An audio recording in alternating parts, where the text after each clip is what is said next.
آپ صلی اللہ علیہ وآلہ وسلم خواتین کو مستعد اور پرمشقت زندگی کی طرف راغب کرتے ہیں۔ گویا نفسیاتی طور پر خواتین کی ذہن سازی کی جا رہی ہے کہ وہ نازک اندام اور انتہائی کمزور صنف نہیں، بلکہ وہ پرمشقت کام کر کے تمدنی ارتقاء میں اہم کردار ادا کرنے کی پوری صلاحیت رکھتی ہیں۔ لہٰذا اس بنیاد پر خواتین کو یہ نظریہ ملتا ہے کہ وہ زندگی کے مختلف شعبوں میں کام کرنے کے لیے آگے بڑھیں اور اپنی صلاحیتوں اور استعدادوں کے مطابق اپنی ذمہ داریاں پوری کریں۔ اس دوران ان کو مشکلات بھی پیش آئیں تو اس کا خندہ پیشانی سے مقابلہ کریں اور یہ ثابت کریں کہ وہ گھر کی چار دیواری میں قید نازک اندام اور کمزور مخلوق نہیں ہیں جنہیں سماجی زندگی سے کاٹ دیا گیا ہے۔ ملازمت یا کاروبار کے سلسلے میں گھر سے جانے کے مسئلے پر احادیث مبارکہ اور آپ صلی اللہ علیہ وآلہ وسلم کا عمل رہنمائی کرتا ہے کہ آپ صلی اللہ علیہ وسلم نے اجتماعی بہبود کے امور اور اپنی کفالت کے لیے روزی کمانے کے لیے گھر سے باہر جا کر کام کرنے کو منع نہیں فرمایا، بلکہ باقاعدہ اس کی اجازت دی ہے۔ اس سلسلے میں ایک واقعہ پیش خدمت ہے۔ جابر بن عبداللہ رضی اللہ تعالیٰ عنہ کہتے ہیں کہ میری خالہ کے شوہر نے طلاق دے دی۔ طلاق کے بعد ان کو عدت کے دن گھر ہی میں گزارنے چاہیے تھے، لیکن انہوں نے عدت کے دوران ہی اپنے کھجور کے چند پیڑ کاٹے اور فروخت کرنے کا ارادہ کیا تو ایک صاحب نے سختی سے منع کیا کہ اس مدت میں گھر سے باہر نکلنا جائز نہیں۔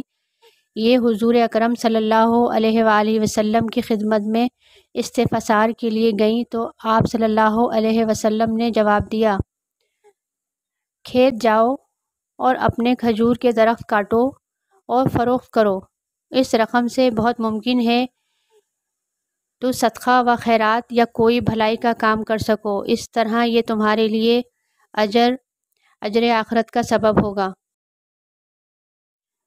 آپ صلی اللہ علیہ وآلہ وسلم نے جس معاشرے کی بنیاد رکھی وہاں خواتین کو صنعت و تجارت، زراعت کے پیشوں کو اختیار کرنے کی ممانعت نہ تھی۔ کئی صحابیات رضی اللہ تعالیٰ عنہا نے ان پیشوں کو اختیار کیا ہوا تھا۔ مثلاً صنعت و حرفت میں خواتین کی شمولیت کے حوالے سے یہ روایت مشہور ہے۔ حضرت عبداللہ بن مسعود رضی اللہ تعالیٰ عنہ کی بیوی صنعت و حرفت سے واقف تھیں، اس کے ذریعے اپنے اور اپنے خاوند اور بچوں کے اخراجات بھی پورے کرتی تھیں۔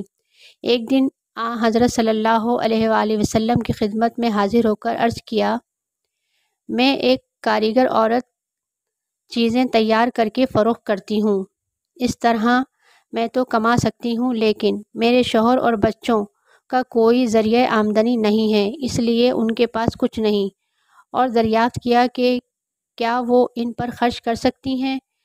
آپ صلی اللہ علیہ وآلہ وسلم نے جواب دیا، ہاں، تم کو اس کا اجر ملے گا۔ ان الفاظ کے ذریعے آپ صلی اللہ علیہ وآلہ وسلم نے معاشیات کی بہتری کے لیے گھر سے نکلنے کی اجازت دی اور ساتھ ساتھ یہ ترغیب دی کہ وہ جائز کمائی جو محنت سے حاصل کی جائے اس کو اجتماعی فلاح و بہبود پر خرچ کیا جائے گا۔ گویا بہبود انسانیت کے لیے معاشی عمل کی اجازت دے کر خواتین کے لیے میدان عمل میں آنے کی راہیں کھول دیں۔ آپ صلی اللہ علیہ وآلہ وسلم نے خواتین کو بیرون خانہ عملی سرگرمیوں کی اجازت دی۔ اس سلسلے میں ایک اور روایت پیش خدمت ہے، بے شک اللہ تعالیٰ نے تمہیں اپنی ضروریات کے لیے گھر سے باہر نکلنے کی اجازت دی ہے۔ کتاب کی بقیہ اقساط تسلسل کے ساتھ آئندہ ویڈیو میں پیش کی جائیں گی۔ آپ کا بہت شکریہ۔